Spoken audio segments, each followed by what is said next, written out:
One of the best things about the Flash Arrow universe is the show crossovers. So when the CW started to promote Legends of Tomorrow, which is basically a season-long crossover show, on paper, the idea was more than fascinating. And with Vandal Savage returning to be the main villain, the stage was all but set for a fun time travel adventure full of crossover fan service and epic action scenes. So, did it deliver? Let's find out. Welcome to the Justus League, and this is our Legends of Tomorrow Season 1 synopsis. Let's get to it. I can't imagine any kind of future where I'm a hero. Well, you're not. In the future, none of you are heroes. You're legend. Starting with the bad. Okay. My main complaint with Legends was the pacing, and that was due to it being slightly too many episodes. The show was designed to be like the first Avengers movie in a lot of ways, with most of the characters being developed already on either the Flash or Arrow, so this show could just focus on the action, and that's great if it's done right.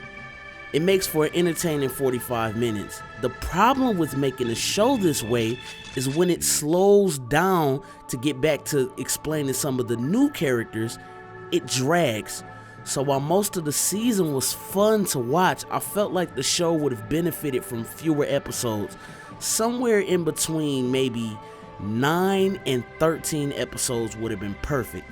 I understand that they did have to take time to develop new characters like Hawkman and Hawkgirl, or even Rip Hunter himself, but the strength of the show is the action and the fun, and next season should definitely focus more on those.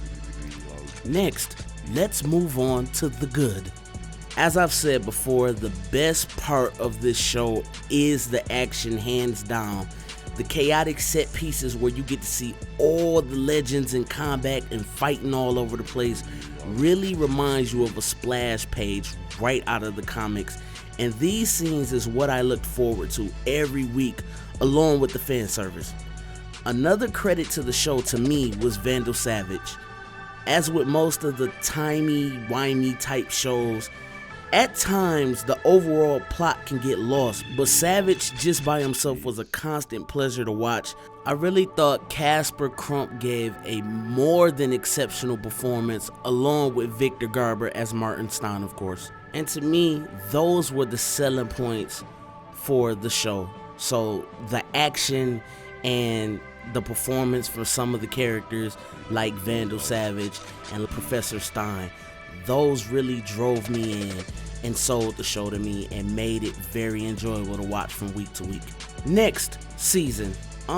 What I would like to see for Legends next season is more of a focused story. As I was saying earlier, I'll touch on it more. Sometimes when you get to these time-heavy narratives, the jumping back and forth you can really lose the main story, and I felt like that's what happened with Legends of Tomorrow. So next season, if we can maybe get less time jumping and a more of a period piece situation, I think the show would really benefit from that.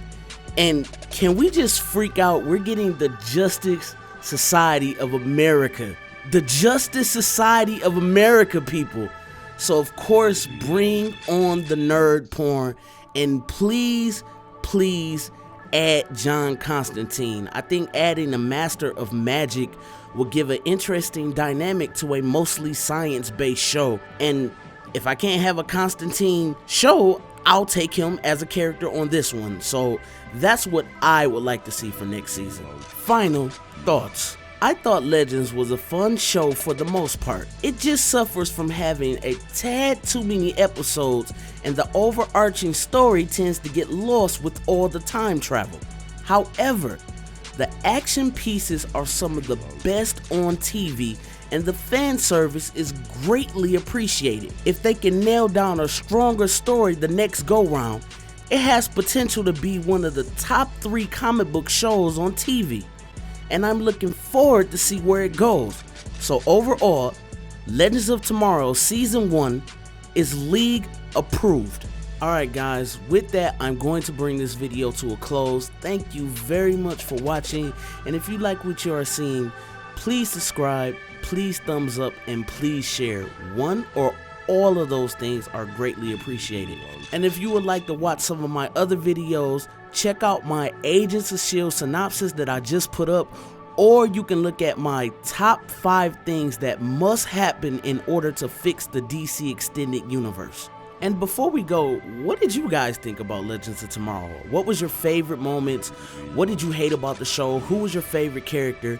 What would you like to see next season? And what do you think they could do to improve the series overall? Let's talk about it in the comment section. Until next video, peace.